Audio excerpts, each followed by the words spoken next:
अरिहंत सिद्ध सूर्योपाध्याय साधु सर्व अर्थ के प्रकाशी मांगलिक उपकारी हैं। तिन्ह को स्वरूप जान रागते भई जो भक्ति काय को नवाए स्तुति को उचारी है। धन्य धन्य तिन्हीं के काज सब आज भये कर जोरी बार बार वंदना हमारी है। मंगल कल्याण सुख ऐसो हम चाहत हैं। हो मेरी ऐसी दशा जैसी तुम धारी है। हो मेरी ऐसी दशा जैसी तुम धारी है। मंगलमय मंगल करण रीत राग विज्ञान नमो ताहि जाते भये अरहंतादि महान। करि मंगल करि हो महा ग्रंथ करण को काज जाते मिले समाज सब पावे निज पद राज। इस भव तरु का मूल एक जानहु मिथ्या भाव ताको करि निर्मूल अब करिए मोक्ष उपाव करिए मोक्ष उपाव।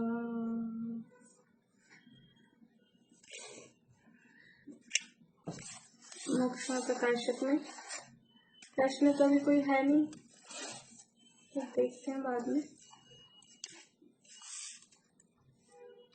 यहाँ अपना प्रकरण चल रहा है निश्चयाभासी मिथ्या दृष्टि का। और इसी बोलो निश्चयाभासी किसे कहते हैं?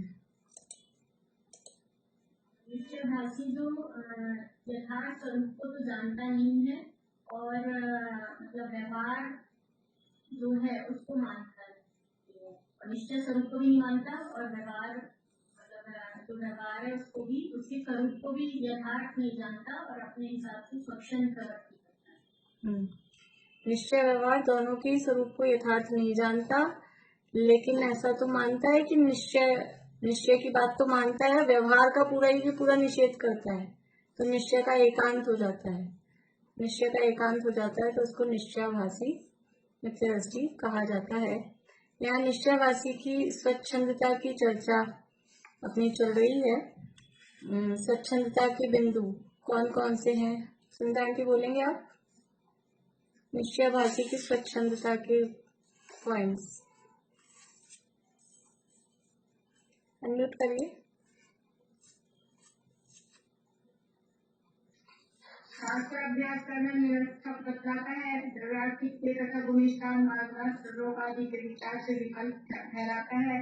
तब चरण आदि करने को वृथा कलेश करना मानता है और व्रत आदि धारण करने को बंधन में करना मानता है। पूजन आदि कार्यों को अशुभ आश्रय जानकर ये आरोपित करता है। हाँ, ये 5 पॉइंट और इसमें से 4 बिंदुओं की चर्चा अपनी हो चुकी है। शास्त्राभ्यास निरर्थक नहीं है। शास्त्राभ्यास ये जो सारी ही बातें हैं ना, वो उन सबका यही जो पंडित जी साहब ने निराकरण किया है, उसमें तर्क मुख्य रूप से एक ही है कि ये नहीं करेगा तो करेगा क्या, क्योंकि उपयोग आत्मा में तो रहेगा नहीं कंटिन्यू। जिस पोजीशन में है जब तक सातवां गुणस्थान नहीं होता तब तक उपयोग पूरा आत्मा में तो हमेशा स्थिर रहता नहीं है। तो ये नहीं करेगा तो करेगा क्या, इसलिए वो कुछ भी निरर्थक या व्यर्थ नहीं है। वो बात यहाँ पर मुख्य रूप से तर्क उसमें दिया है। अभी देखिए अपनी बात चल रही थी कि पूजनादि कार्य को शुभाश्रव जानकर हेय मानता है। पेज नंबर 205 पे। तो थोड़ा ऊपर से पढ़ के आगे बढ़ते हैं। हमने 2-3 पैरा पढ़ तो लिया था, लेकिन एक बार पढ़ के फिर आगे बढ़ते हैं। तथा वह पूजनादि कार्य को शुभाश्रव जानकर हेय मानता है, सो यह सत्य ही है। परंतु यदि इन कार्यों को छोड़कर शुद्धोपयोग रूप हो तो भला ही है, और विषय कषाय रूप अशुभ रूप प्रवर्ते तो अपना बुरा ही किया। ये जो तर्क है ना, ये तर्क सब में लगेगा।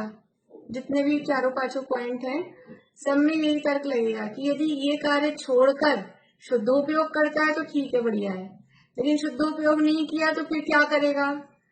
शुभ कर नहीं रहा, शुद्ध में जा नहीं पा रहा, तो फिर क्या होगा? अशुभ ही होगा, विषय कषाय रूप प्रवर्तेगा, तो अपना बुरा ही होगा। शुभोपयोग से स्वर्ग आदि हो अथवा भली वासना से या भले निमित्त से कर्म के स्थिति अनुभाव घट जाए तो सम्यक्त्वादि की भी प्राप्ति हो जाए। शुभोपयोग से स्वर्ग होता है, शुभोपयोग से यानी शुभ भावों से जो परिणाम शुभ में रहेंगे, या भली वासना या भले निमित्त। भली वासना मतलब अच्छी जो हमारे परिणाम चल रहे हैं। वासना का अर्थ यहाँ रहना, वासना का अर्थ वो विषय वासना वाला वासना नहीं है। वासना मतलब उस रूप रहना, अच्छे परिणाम रूप रहना। या भले निमित्त से कर्म की स्थिति अनुभाव घट जाए तो सम्यक्त्वादि की भी प्राप्ति हो जाए। और अशुभोपयोग से नरक निगोद आदि हो अथवा बुरी वासना से या बुरे निमित्त से कर्म की स्थिति अनुभाव बढ़ जाए तो सम्यक्त्वादि महादुर्लभ हो जाए। इसलिए अशुभ में रहना वो उचित नहीं है। शुद्ध में रहना, वो शुद्ध में जाना वो लक्ष्य है, लेकिन शुद्ध में नहीं जा पा रहे तो शुभ अशुभ दोनों ही छोड़ने योग्य है, तो शुभ को भी छोड़ दो तो अशुभ में ही जाएगा, फिर कहीं तो पड़ेगा ही ना। और वो शुभ अशुभ में जाना वो तो बहुत ही मुश्किल है, उससे सम्यक्त्वादि बहुत दुर्लभ हो जाते हैं। अभी जो संयोग है उनमें सम्यक्त प्राप्त करना, ये पुण्य की वजह से मिले है ना, तो सम्यक्त प्राप्त करना सरल है। और यदि नरक निगोद में चले गए, दिन व्याधि में चले गए, तो वहां तो अवसर ही नहीं है। और नरक में भी हो जाता है, लेकिन इतना आसान नहीं है, इतना सरल नहीं है। वो तो पुरुषार्थ की प्रेरणा के लिए और उसके लिए कहते हैं, लेकिन वास्तव में कोई इतनी सुविधाओं में नहीं हो रहा, फिर वहां डंडे खाते खाते होना वो कोई इतना आसान तो नहीं है, बहुत दुर्लभ हो जाता है।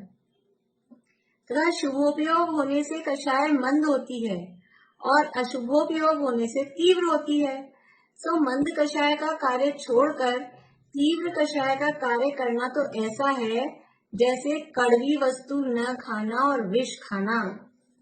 यानी शुभ को छोड़कर अशुभ में जाना, शुभ को छोड़कर शुद्ध में जाए तब तो ठीक है। शुभ को कब छोड़ना है कि शुद्ध में पहुंचे। निचली सीढ़ी पे से पांव कब उठाना है कि आगे वाली सीढ़ी पे पांव पहुंच जाए, तो वो निचली सीढ़ी पे से पांव अपने आप उठता है। आगे वाली सीढ़ी पे पांव टिका नहीं है और पीछे वाली सीढ़ी से पांव उठा लिया तो क्या होगा? गिरेगा धड़ाम, हड्डी पसली टूटेगी। ऐसे ही शुद्ध में तो पहुंचा नहीं और शुभ को छोड़ दिया तो क्या होगा? गिरेगा, वो नरक निगोद आदि जो कह रहे हैं ना कि ऐसी स्थिति हो जाएगी, सम्यक्त्वादि महादुर्लभ हो जाएंगे। क्योंकि शुद्ध में गया नहीं है, शुभ को छोड़ दिया, तो निश्चित रूप से नियम से अशुभ ही होगा। क्योंकि 3 उपयोग में से कोई ना कोई एक उपयोग तो चलता ही है, या तो शुद्ध हो या शुभ हो या अशुभ हो, बिना इसके तो जीव रहता नहीं है। तो शुद्ध में गया नहीं, शुभ को तुम छोड़ दिया तो फिर अशुभ में जाएंगे। ये तो ऐसा हुआ जैसे कड़वी वस्तु न खाना और विष खाना। कड़वी वस्तु नहीं खा रहे, कड़वी वस्तु मत खाओ, किसी को मना किया। उदाहरण दिया था आपको गुरुदेव का कि कोई नीम की निमोली खाता था तो उसको कहा निमोली क्यों खाता है? तो निमोली नहीं खाऊं तो क्या जहर खाऊं? अरे निमोली के लिए मना कर रहे थे, जहर के लिए कहाँ करेंगे? निमोली छोड़, रसगुल्ला रखे हैं घर में, मिठाइयां पड़ी है वो खा। ऐसा तो कोई मिठाई तो खाए नहीं है, वो निमोली खाने को मना कर रहे हैं तो फिर सीधा जहर खाए, तो ये तो अज्ञानता है। देखिए आगे से 205 पेज पे फिर वह कहता है, शास्त्र में शुभ अशुभ को समान कहा है, इसलिए हमें तो विशेष जानना योग्य नहीं है। शास्त्रों में कहा है शुभ और अशुभ दोनों समान है, पुण्य पाप ज्यों लोह बेड़ी बांध थी त्यों स्वर्ण की भी बांध थी, इस बात ही शुभ अशुभ दोनों कर्म बेड़ी बांध थी। दोनों समान है। नाटक समयसार में छंद कहा है, याद है किसी को? नाटक समयसार का छंद, जैसे कहूँ चंडाली जुगल पुत्र जने तिन, सुना रहे कोई? मुझे तो याद है, मतलब आप लोगों को किसी को याद हो तो पूछना चाह रही थी। बोले पुण्यमान आंटी।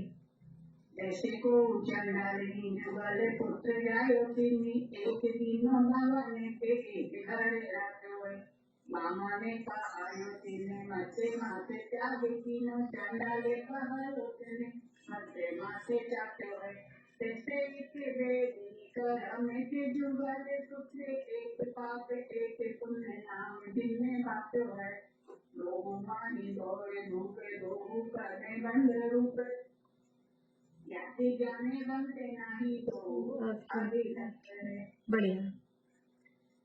तो वहाँ एकता बताई, पुण्य पाप एकत्व उदाहरण नाम दिया ना नाटक समयसार में। पुण्य पाप एक से हैं, शास्त्र में शुभ अशुभ को समान कहा है। दोनों ही चांडालिनी के पुत्र हैं, दोनों ही वेदिनी कर्म के संतान हैं, दोनों ही कर्म के भेद हैं।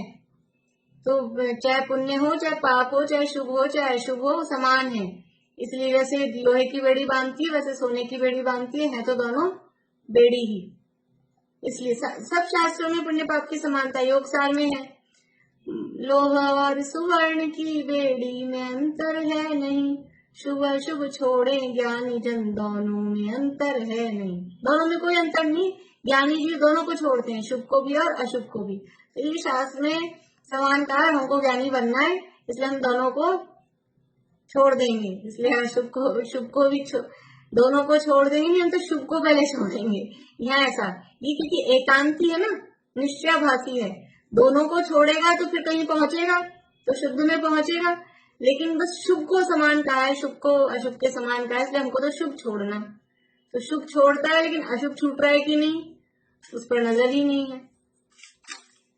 तो शास्त्र में शुभ अशुभ को समान कहा है, इसलिए हमें तो विशेष जानना योग्य नहीं है। समाधान, जो जीव शुभोपयोग को मोक्ष का कारण मानकर उपादेय मानते हैं और शुद्धोपयोग को नहीं पहचानते, उन्हें शुभ अशुभ दोनों को अशुद्धता की अपेक्षा व बंध कारण की अपेक्षा समान बतलाया है। ये जो शास्त्रों में कथन किए हैं, चाहे समय सार में, चाहे योग सार में, चाहे और ग्रंथ आप उठा के देखेंगे, तो ये जो शास्त्रों में कथन किए हैं कि जैसा शुभ है वैसा अशुभ है, शुभ अशुभ की समानता की जो बात कही है वो किस लिए कही है कि जो शुभोपयोग को ही उपादेय मान रहा है, उसी को मोक्ष का कारण मान रहा है, उसी में संतुष्ट हो रहा है कि शुभ भाव कर लिया बहुत धर्म कर लिया, शुभ भाव को धर्म मान रहा है, शुभ को शुद्ध मान रहा है, पुण्य को धर्म मान रहा है, उसको कह रहे हैं कि ये धर्म नहीं है, ये तो वही कर्म ही है। जैसे पाप कर्म है वैसे पुण्य कर्म है, धर्म दोनों ही नहीं है, उसको ये बात कही थी। तो जो जीव शुभोपयोग को मोक्ष का कारण मानकर उपादेय मानते हैं कि हम तो शुभ करेंगे और बस यही है, इंद्रलोक थान को अजान लोक कहे मोक्ष, स्वर्ग मिल जाएगा, देव बन जाएंगे, इंद्र बन जाएंगे, मोक्ष हो गया, ऐसा जो मान रहे हैं उनको कहा। और जो शुद्धोपयोग को नहीं पहचानते उन्हें शुभ अशुभ दोनों को अशुद्धता की अपेक्षा, शुभ और अशुभ दोनों समान हैं। किस अपेक्षा से समान है कि दोनों ही अशुद्ध भाव हैं। देखो उपयोग के दो भेद होते हैं वैसे मूल में, एक शुद्ध और एक अशुद्ध। अभी तो हम तीन कह रहे थे वो अलग अपेक्षा से, लेकिन मूल में दो भेद हैं, एक शुद्ध उपयोग और एक अशुद्ध उपयोग। और अशुद्ध उपयोग के फिर दो भेद, शुभ और अशुभ। तो दोनों अशुद्धता की अपेक्षा से समान है, शुद्धता दोनों में ही नहीं है। शुभ भाव भी अशुद्ध है और अशुभ भाव तो अशुद्ध है ही है। इसलिए अशुद्धता की अपेक्षा व बंध कारण की अपेक्षा समान बताया। दोनों बांधने का काम कर रहे हैं, दोनों कर्म के भेद हैं और दोनों ही बांध रहे हैं, चाहे पुण्य हो, चाहे पाप हो, चाहे शुभ भाव हो, चाहे अशुभ भाव हो, चाहे सोने की बेड़ी हो, चाहे लोहे की बेड़ी हो, दोनों ही बांधने का काम कर रहे हैं। इसलिए बंधन की अपेक्षा से दोनों को समान बताया है, लेकिन जो उसमें मटेरियल का फर्क है वो फर्क भी है ही है। जो फर्क है तो नाटक समय सार में ही 4 अपेक्षाओं से समानता और 4 अपेक्षाओं से असमानता, वहां पे कारण रस स्वभाव फल जाने ऐसे कारण अलग है रस अलग है, तो दोनों में पहले शिष्य की तरफ से दोनों में भेद बताया और फिर उन्होंने वहां तो क्योंकि एकत्व सिद्ध करना है ना, पुण्य पाप में एकत्व सिद्ध करना है, तो उन्होंने फिर चारों में ही समानता सिद्ध की, लेकिन जो भेद है वो है उसमें। तो शास्त्रों में जो कहा है वो दोनों को अशुद्धता की अपेक्षा और बंध कारण की अपेक्षा, अशुद्धता में भी दोनों समान है और दोनों के दोनों बंध के कारण है। कारण की अपेक्षा समानता हो गई, दोनों कारण किस चीज के कारण है कि दोनों ही बंध के कारण है। दोनों का फल कैसा आ रहा है कि फल वो कर्म के रस जो आ रहा है ना, एक का मीठा रस है एक का कड़वा रस है, लेकिन है तो वो कर्म के उदयजन पौद्गलिक ही रस। पुण्य के उदय में मीठा अनुकूलता रूप रस दिखता है, पाप के उदय में कड़वा रस दिखता है प्रतिकूलता रूप, लेकिन है तो दोनों पुद्गल के कर्म के ही रस, आत्मा का आनंद तो दोनों में ही नहीं है। इसलिए ये अशुद्धता की बंध के कारण की अपेक्षा, रस की अपेक्षा और कारण, दोनों का कारण, पुण्य का कारण क्या और पाप का कारण क्या, तो पुण्य जो हो रहा है वो भी आत्मा की विराधना से हो रहा है और पाप हो रहा है वो भी आत्मा की विराधना से हो रहा है। आत्मा की आराधना से ना पुण्य होता है ना पाप होता है, तो दोनों की जो उत्पत्ति का कारण है वो भी एक ही है कि आत्म स्वरूप को भूला है। जो पुण्य कर रहा है वो भी आत्म स्वरूप को भूला है, जो पाप कर रहा है वो भी आत्म स्वरूप को भूला है। तो इन अपेक्षाओं से वहां समान बताया है, शास्त्रों में जो समान बताया है उसकी अपेक्षा अलग है, क्योंकि जीव को ज्यादातर वो पुण्य में आकर्षण रहता है और पुण्य को ही धर्म मान लेता है, इसलिए वो पुण्य धर्म नहीं है, वो बुद्धि छुड़ाने के लिए वहां समानता बताई गई है। तथा शुभ अशुभ का परस्पर विचार करें तो शुभ भावों में कषाय मंद होती है, इसलिए बंधहीन होता है, अशुभ भावों में कषाय तीव्र होती है, इसलिए बंध बहुत होता है। लेकिन खुद में उन दोनों में देखेंगे तो फर्क तो है, बंध का भी फर्क है, कषायों का फर्क है, कारण का फर्क है, वो फर्क भी है। एक वो उदाहरण दिया था आपको कि हमें इंतजार करना है किसी का, तो धूप में खड़े रह के करें कि छाया में खड़े रह के करें, श्लोकदेश में श्लोक है मूल में।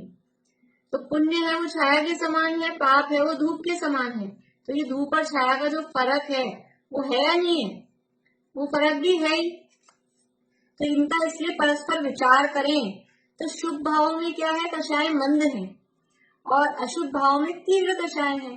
तो वो जो कषाय मंद है, मंद कषाय से बंध भी कम हो रहा है, हीन हो रहा है। बंध के हमने देखी स्थिति बंध के नियम, अनुभाग बंध के नियम, संक्लेश परिणाम है तो कैसा स्थिति बंद हो रहा है, विशुद्ध परिणाम है तो किन प्रकृतियों में, पाप प्रकृतियों में अनुभाग ज्यादा पड़ता है, पुण्य प्रकृतियों में अनुभाग कम पड़ता है, ऐसा। तो ये बंधहीन होता है। और अशुभ भावों में कषाय तीव्र होती है, इसलिए बंध बहुत होता है। कौन सा बंध बहुत हो रहा है कि स्थिति बंध भी और अनुभाग पाप प्रकृतियों का अधिक होता है अशुभ भाव में और पुण्य प्रकृतियों में हीन होता है, इसलिए बंध बहुत होता है। इस प्रकार विचार करने पर अशुभ की अपेक्षा सिद्धांत में शुभ को भला भी कहा जाता है। भला भी कहा जाता है कह रहे हैं, अकेला ऐसा ही नहीं कहा शास्त्रों में कि दोनों ही खराब है, दोनों ही खराब है। इस शास्त्रों में ऐसा भी कहा जाता है कि अशुभ की अपेक्षा शुभ भला है, कभी कभी उसको भला भी कहा जाता है। भी कहा जाता है मतलब बुरा तो है ही, बुरा तो है ही, अशुभ के दोनों ही बंध के कारण है, इसलिए दोनों ही छोड़ने योग्य हैं, वो बात तो सही, उसका पूरा निषेध नहीं कर रहे कि वो दोनों को जो समान कहा है तो ये गलत कहा है, समान नहीं मानना चाहिए, ऐसा नहीं कह रहे। वो समान तो है ही, लेकिन बंध की अपेक्षा से, अशुद्धता की अपेक्षा से समान है। लेकिन पाप के कंपैरिजन जब हम करेंगे तो उस समय शुभ को भला भी कहेंगे, पाप में मत पड़ो, ये करो। पहले जीव को कहाँ लाएंगे, सीधा जो पाप में पड़ा हुआ है उसको एक बार शुभ में आना ही पड़ेगा। एकदम से पाप से अशुभ भावों से शुद्ध में आया नहीं जा सकता है, इसलिए उसकी अपेक्षा, क्योंकि ये शुद्ध में पहुंचाने में सहायक है। जो शुभ भाव है वो शुद्ध में पहुंचाने में सहायक है। अगर शुभ भाव नहीं आएगा बीच में तो शुद्ध में पहुंचना डायरेक्ट पॉसिबल ही नहीं है। कोई एकदम अशुभ कषायों में विषयों में पड़ा हुआ और सीधे आप कहो ये करण के परिणाम नहीं हो, लब्धियों 5 लब्धियां नहीं हो और सीधा उसको सम्यक दर्शन हो जाए, ऐसा कैसे होगा? ये जो 5 लब्धि के परिणाम है ये क्या है? ये शुभ भाव ही तो है। विशुद्ध परिणाम हम कहते हैं। विशुद्ध परिणाम का क्या मतलब? वो शुभ भाव है, विशुद्धि बढ़ रही है, तो शुभ भाव बढ़ रहा है ना उस हिसाब से। इसलिए ये शास्त्रों में उसको भला भी कहा है, पूरी की पूरी तरह से उसको नकार दें ऐसा नहीं है। इस प्रकार विचार करने पर अशुभ की अपेक्षा सिद्धांत में शुभ को भला भी कहा जाता है। जैसे रोग तो थोड़ा या बहुत बुरा ही है। रोग कोई हो गया, बुखार हो गया, तो 104 अच्छा है कि 101 अच्छा है? कितना बुखार हो जाना चाहिए अपने? 104 डिग्री हो जाए कि 100 डिग्री? कि बुखार तो बुरा ही है, चाहे 104 हो चाहे 100 हो। लेकिन कल 104 था और आज कोई पूछे कि कैसा है कि आज अच्छा है, कितना है कि 100 है, तो 100 बुखार अच्छा है तो रखना चाहिए। ये रखने योग्य वाली बात नहीं है, लेकिन कल के कंपैरिजन में आज वाला वो ठीक है, बढ़िया है। आज थोड़ा सा भी फर्क पड़ता है ना, जरा सा भी 1% भी, तो हमको लगता है तबियत ठीक है, अच्छा है। कोई सी भी बीमारी हो, थोड़ा सा भी उसमें रिलीफ मिलता है तो अच्छा लगता है, तो क्या ठीक है अब इतनी बीमारी रख लें? कि वो नहीं, ये कंपैरेटिव समझ लीजिए कहा गया है। तो जैसे रोग तो थोड़ा या बहुत बुरा ही है, परंतु बहुत रोग की अपेक्षा थोड़े रोग को भला भी कहते हैं। भला भी कहते हैं, थोड़ा रोग है उसको ठीक है, अच्छा है, इतना भला भी कहते हैं। किसी से पूछो ना, 8 दिन से 104 ऐसे बुखार हो रहा था, फिर 8 दिन बाद बुखार उतरा, 100 हो गया, तो फिर क्या कहेंगे? हाँ अब अच्छा है, अच्छा इतना रहना, इतना ही रहना चाहिए। अब ऐसे ऐसे ही बोलते हैं, अब इतना ही रहना चाहिए, मतलब बढ़ना नहीं चाहिए, इतना ही रहना चाहिए का मतलब क्या? अभिप्राय क्या है कि इतना रहे, 100 बुखार रहे कि नहीं, अब इससे ज्यादा ऊपर नहीं जाना चाहिए, कम तो होएगा ही, वो अंडरस्टूड है। ऐसे ही कि ये जो अशुभ भाव की अपेक्षा से शुभ ये जो आ रहे हैं ना, ये इतने तो मेंटेन रहने चाहिए, उससे ऊपर जाओ आप, उससे और विशुद्धि बढ़ाओ, वो तो बढ़िया है, लेकिन इससे नीचे नहीं गिर जाए कि अब वापस से अशुभ भावों में इस तरह से जाए, वो अच्छा नहीं है। इसलिए रोग तो थोड़ा या बहुत बुरा ही है। अभी रोग की मात्रा हटा दें अपन और क्या कर दें इसको? राग। राग है वो भी थोड़ा या बहुत, वो है तो बुरा ही। राग में ले लेना ये शुभ अशुभ सारे भाव, शुभ राग भी अशुभ राग भी। राग तो थोड़ा हो या बुरा कम हो, वो बुरा ही है। ज्यादा हो कि कम हो, शुभ हो या अशुभ हो, वो राग तो बुरा ही है। थोड़ा बहुत की जगह शुभ अशुभ भी रख सकते हैं, वो बुरा ही है। परंतु बहुत राग की अपेक्षा या अशुभ राग की अपेक्षा वो शुभ राग को भला भी कहते हैं। अशुभ की अपेक्षा शुभ को भला कहते हैं। देखो, भोजन करने की क्रिया शुभ भाव है कि अशुभ भाव? हमारी गृहस्थों की भोजन करने की क्रिया शुभ भाव है कि अशुभ भाव है? शुभ भाव के लिए 1, अशुभ भाव के लिए 2। एक है भोजन करने की क्रिया, ज्योति जी शुभ भाव है। हमारी गृहस्थों की भोजन करने की क्रिया, खाना तो खाना पड़ेगा ना, तभी तो शरीर। अरे खाना पड़ेगा वो ठीक है, लेकिन भाव कौन सा है? अशुभ भाव है। 2 दिखा रहे हैं सब, अशुभ भाव है। भोजन करने की क्रिया मुनिराज की होती, मैंने इसलिए गृहस्थों का कहा था। मुनिराज की आहार की क्रिया, क्योंकि मुनिराज के जीवन में अशुभ का लेश ही नहीं है, इसलिए मुनिराज की आहार की क्रिया तो शुभ भाव कही जाती है। पर हमारी गृहस्थों की आहार की क्रिया, भोजन करने की जो क्रिया है, वो अशुभ भाव है। पर अशुभ भाव है तो अशुभ तो है ही, तो फिर आलू प्याज कुछ भी अभक्ष्य खाएं कि चाहे हम मर्यादा का बना के खाएं, जब अशुभ ही है तो क्या फर्क पड़ता है भाई? अशुभ ही भाव है ना हमारा, भोजन करने की क्रिया अशुभ भाव है, सबने एक मत से कह दिया अशुभ भाव है। तो हम चाहे बाजार का खाएं, चाहे हम घर में मर्यादा का पीस पीस के परेशान हो के ये करो वो करो फिर करो, पानी छान के लें कि अनछना लें, भाव तो अशुभ ही है। तो क्या लेकिन वो जो अशुभ है वो तो बिल्कुल ही समझ लो टोटली अशुभ है। टोटली मतलब अशुभ है, लेकिन वो कितना बुरा अशुभ है। और हम जो मर्यादा का या शुद्ध सात्विक जो भक्ष्य हम घर में बनाते हैं, वो भी भाव तो अशुभ ही है, लेकिन फिर भी इससे इस अशुभ से उस अशुभ में फर्क है कि नहीं है? फर्क है। ऐसे ही ये जो राग है या ये जो समझ लो अशुभ भाव या शुभ भाव दोनों है तो कर्म बंध के ही कारण, दोनों ही है।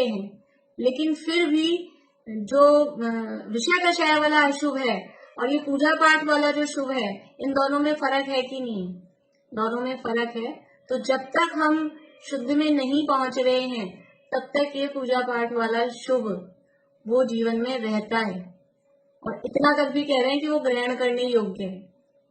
यद्यपि शुभ भाव ग्रहण करने योग्य नहीं है, लेकिन अभी इसकी बीमारी कैसी है? इसकी बीमारी ऐसी है, इसलिए उसको कहेंगे अभी ग्रहण करो इसको। जिसकी जैसी बीमारी हो उस हिसाब से कहेंगे। समय सार आदि शास्त्रों में वहां वो पूजा पाठ में धर्म मान के बैठा है तो उसको कहेंगे ये छोड़ो, ये ग्रहण करने योग्य नहीं है, ये है। और यहाँ ये पूरा पूजा पाठ सब छोड़ के बैठा है, तो इसको कह रहे हैं कि अभी ये करो, अभी ये ग्रहण करने योग्य है। ऐसा तो जैसे रोग तो थोड़ा या बहुत बुरा ही है, परंतु बहुत रोग की अपेक्षा थोड़े रोग को भला भी कहते हैं। इसलिए शुद्धोपयोग न हो तब अशुभ से छूटकर शुभ में प्रवर्तना योग्य है।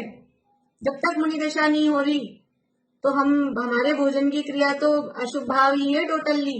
तो भी वो बाजार की अभक्ष्य वस्तुओं से को खाने की बजाय जो घर की हम शुद्ध सात्विक बना के भोजन करते हैं वो योग्य है।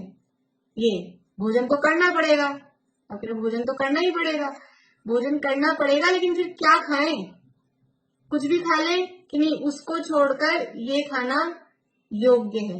ऐसा तो पाप भाव से तो ये शुभ भाव करना वो योग्य है। कब तक योग्य है? कि जब तक शुद्धोपयोग ना हो। शुद्धोपयोग न हो तो हमारे को शुद्धोपयोग हो रहा है और फिर भी नहीं, आपने कहा था शुभ करने योग्य है। तब नहीं, जब हमारे भोजन का विकल्प ही छूट गया है, समझ लो हमारी मुनि दशा हो गई है, तो आपने कहा था कि नहीं घर में बना के खाना। तो ये कब कहा था? ये गृहस्थ दशा में कहा था। जब तक वो दशा नहीं हो तब तक।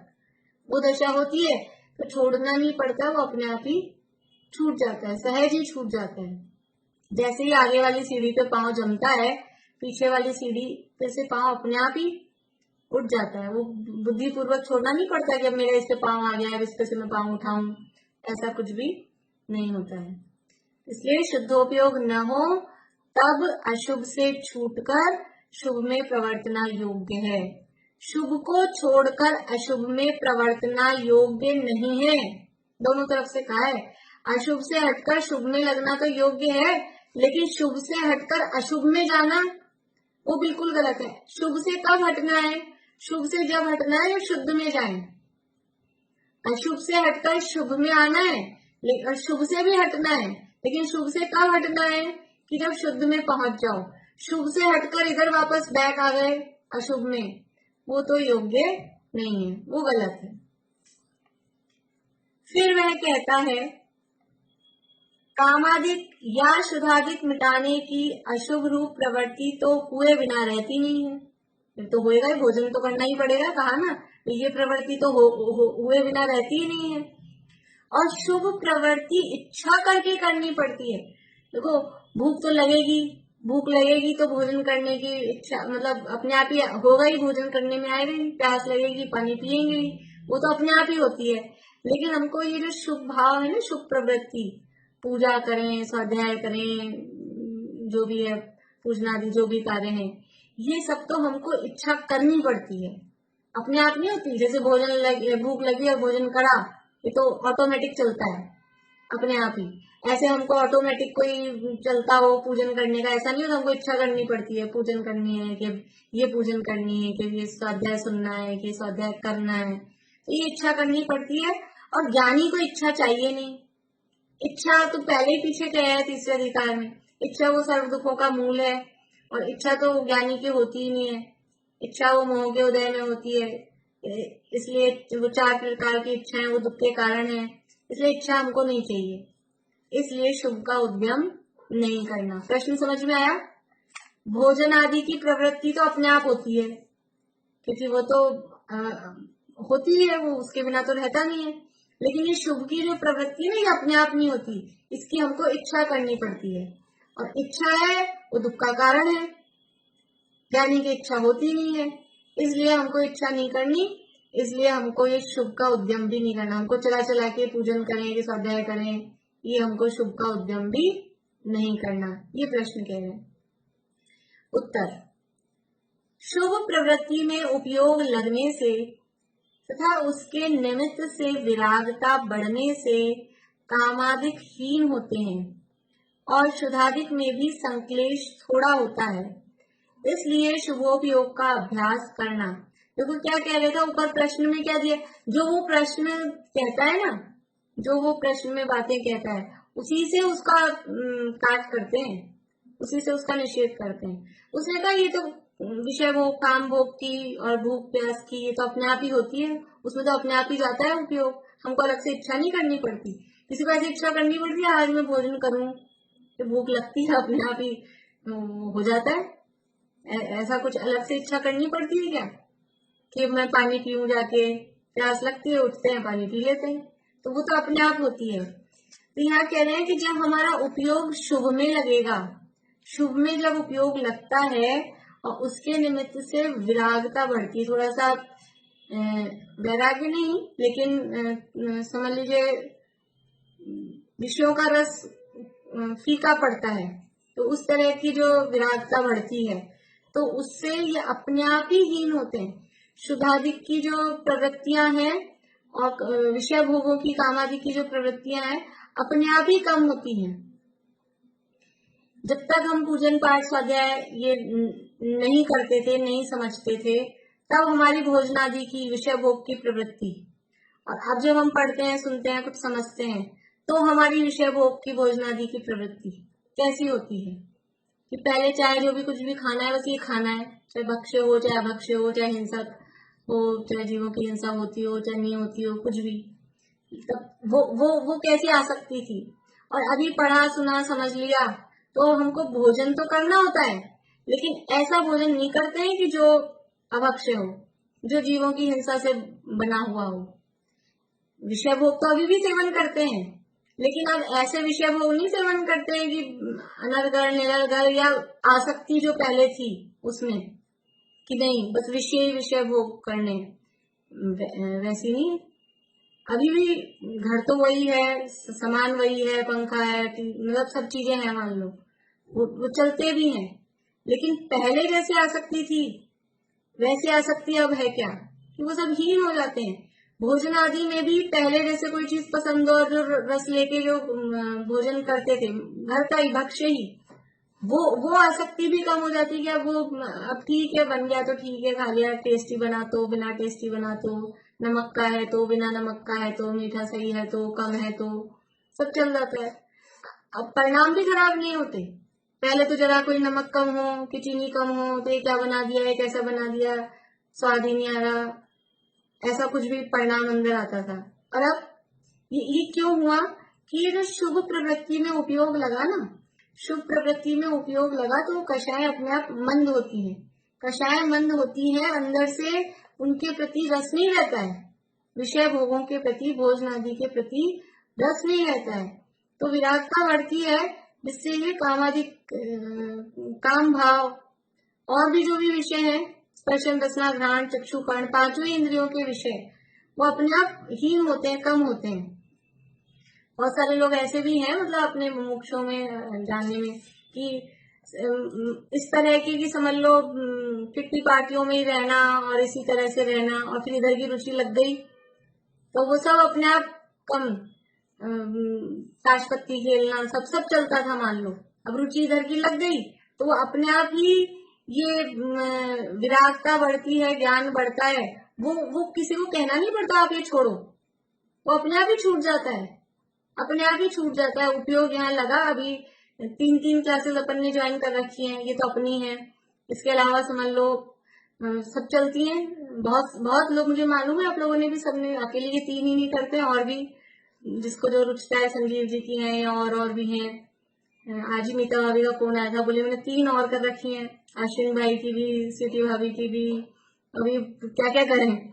तो सही बात है, फिर वो तो वो अपने आप ही रुचि उधर लगती। तो और जो काम है, टीवी देखने में जो समय जाता था, सीरियल देखते थे बैठ के, अब समय है कहाँ, घर का काम करें ये पढ़े सुने, उपयोग इसमें लगता है, टीवी देखने की फुर्सत किसको है।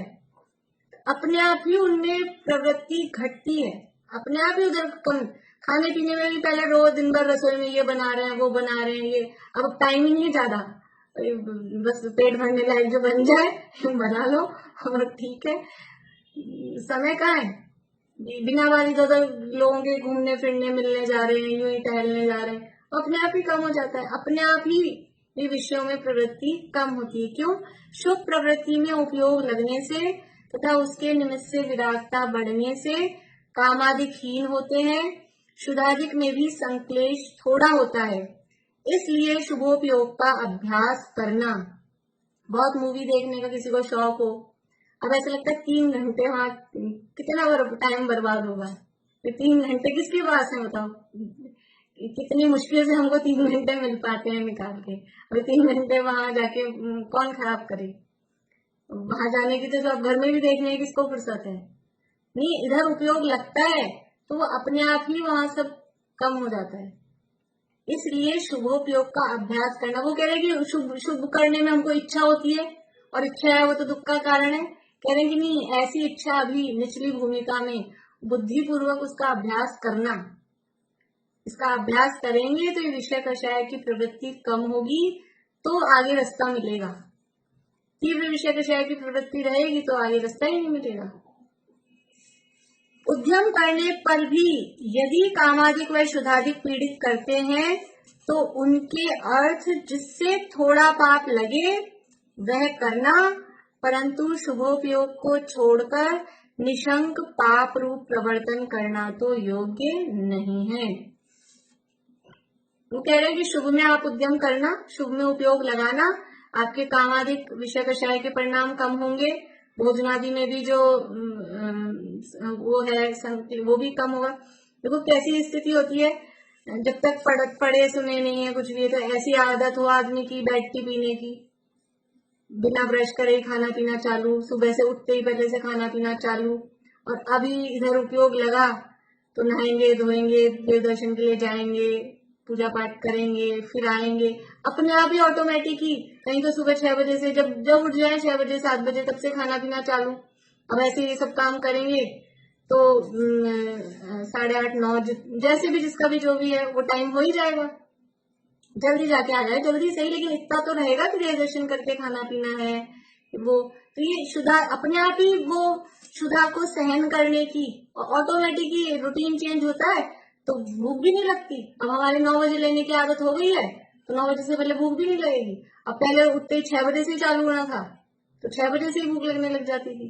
रात को 12 बजे तक कभी भी उठ के कुछ भी खाना है, तो ये अपने आप ही वो शुद्धादि भी वो हीन होती है, वो उनकी जो बाधाएं हैं वो भी कम होती है।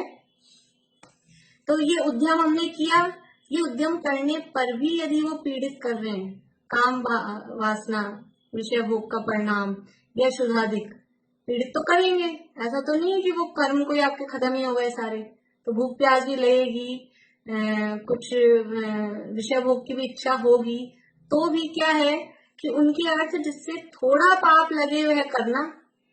भोजन ऐसा करना, देखो जो अपन ने बात की थी ना, भोजन करने की क्रिया में तो पाप लगेगा ही लगेगा, भोजन करना बनाना वो पाप लगेगा ही लगेगा। लेकिन फिर अब पाप तो लग रहा है तो फिर क्या करें कि ऐसा काम करना जिसमें थोड़ा पाप लगे। बाजार का खाएंगे पिएंगे तो बहुत पाप लगेगा, तो घर में बना के खाएंगे तो पाप तो लग रहा है लेकिन कम पाप लग रहा है। इसलिए ऐसा काम करना जिसमें थोड़ा पाप लगे। समझ लीजिए जैसे इन्होंने कामादिक कहा, तो काम वासना किसी के जागृत हो रही है, तो ऐसे अनर्गल कुछ भी स्वच्छंद प्रवृत्ति करे, उससे अच्छा है कि शादी विवाह कर लेना। तो शादी विवाह करना कोई लिख देते हैं उसमें शुभ विवाह, ये काम शुभ थोड़ी ना है वो अशुभ को शुभ का वो पिनाते हैं। विवाह करना तो काम तो अशुभ ही है, हमारे अभी अभी की तरफ से देखा जाए अशुभ भाव है ना, विवाह करना अशुभ भाव है।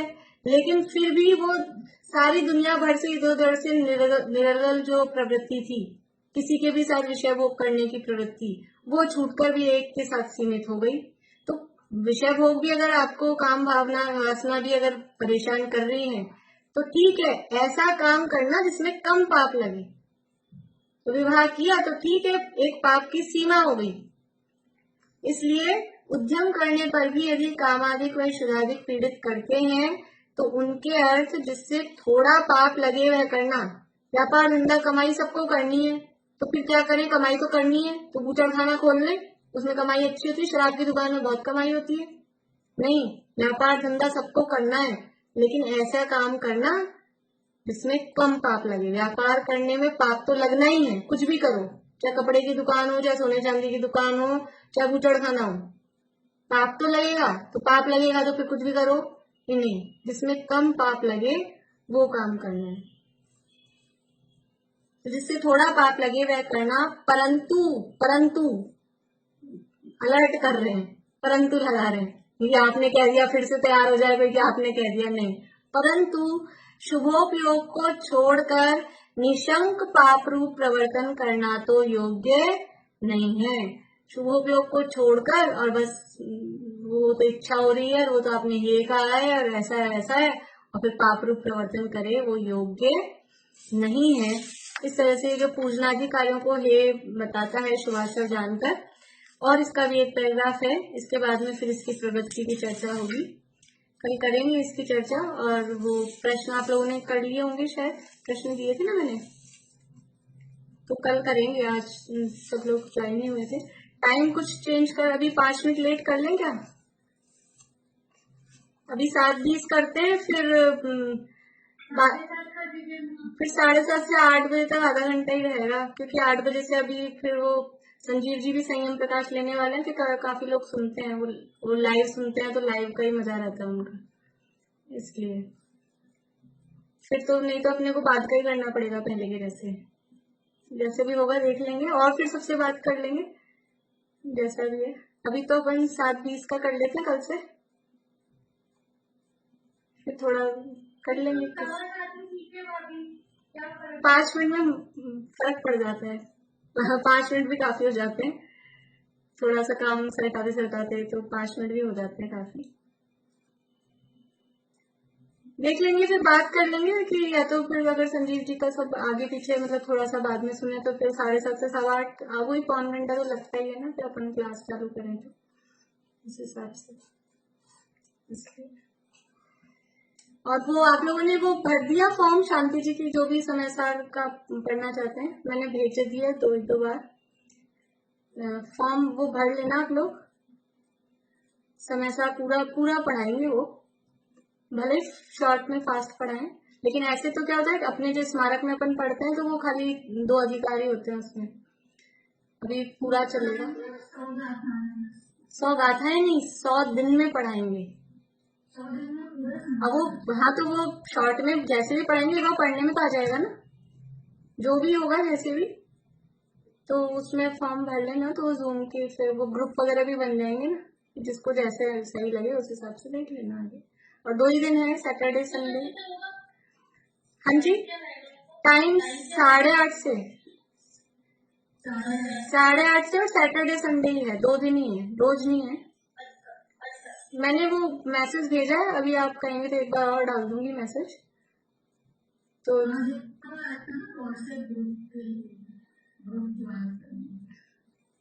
हाँ, तो वो मैं मैसेज फिर से, हाँ फॉर्म भरना है, फॉर्म भरना है। तो क्या ग्रुप वगैरह भी बनाने में आसानी होती है ना, अपन फॉर्म भर दो ना, नहीं तो फिर अपने को मैसेज नहीं मिलेंगे।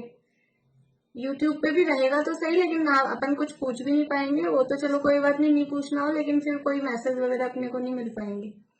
तो फॉर्म भर दे, एक बार ग्रुप वगैरह ज्वाइन हो जाएगा तो अच्छा रहेगा, इसलिए। चलिए, हाँ बोलिए पानी।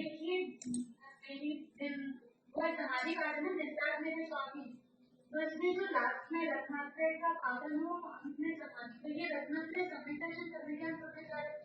हाँ, तो ये तो नहीं मिल सकता, भावना है, भावना है। समाधि वास्तव में सम्यक दर्शन पूर्वक ही वास्तव में सच्ची समाधि तो तभी होती है, इसलिए अंत में समाधि तब कहा। और भावना तो यही है ना, रत्नत्रय का पालन करने की वही भावना है। तो हम तो यही मतलब मरने से पहले हमें ये रत्न मिल जाए और दुनिया की धन दौलत तो जुड़े ना जुड़े वो सब यहीं रह जाएगी। ये 3 रत्न मिल जाएंगे तो साथ चले जाएंगे। अभी देख लो अगले भाव में ले जाने के लिए कुछ है अपने पास। तो इसलिए भावना तो वही है कि रत्नत्रय का पालन हो, समाधि पूर्वक मरण हो, इसलिए वो भावना ऐसी भाई।